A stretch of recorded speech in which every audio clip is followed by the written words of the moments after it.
C'est une aventure exceptionnelle d'abord pour les hommes et les femmes, les équipes qui ont travaillé sur ce projet. Parce qu'on travaille sur un projet des Jeux Olympiques une fois dans une vie professionnelle, jamais deux, très rarement deux. C'est aussi une aventure exceptionnelle parce qu'on a dû montrer à tous les niveaux du projet, pour tous les acteurs engagés dans ce projet, on va dire ce qu'est la représentation de l'excellence française.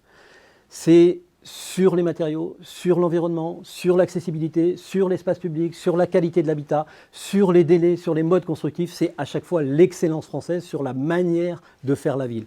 Les Jeux Olympiques et Paralympiques, c'est un rendez-vous sportif pour le territoire de Paris 2024, c'est aussi un rendez-vous urbain de mutation. Enfin, c'est exceptionnel sur la manière dont nous avons su tenir les délais. Nous avons gagné, nous avons été lauréats, Nexity, CDC Habitat, Eiffage Immobilier, fin de l'année 2019. Nous avons livré les clés le 29 février 2024.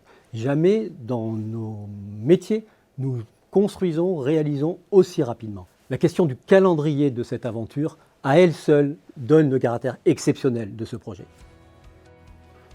Pour parler de tous ces sujets qui concernent le village olympique et paralympique, je vous invite le 28 mai à 11 h sur le site qui s'affiche à l'écran, en direct, pour parler de la fierté d'avoir réalisé ce projet, pour parler des transformations induites sur le territoire de la métropole du Grand Paris et pour parler surtout de l'héritage pour les hommes et les femmes qui vont habiter dans ces nouveaux quartiers.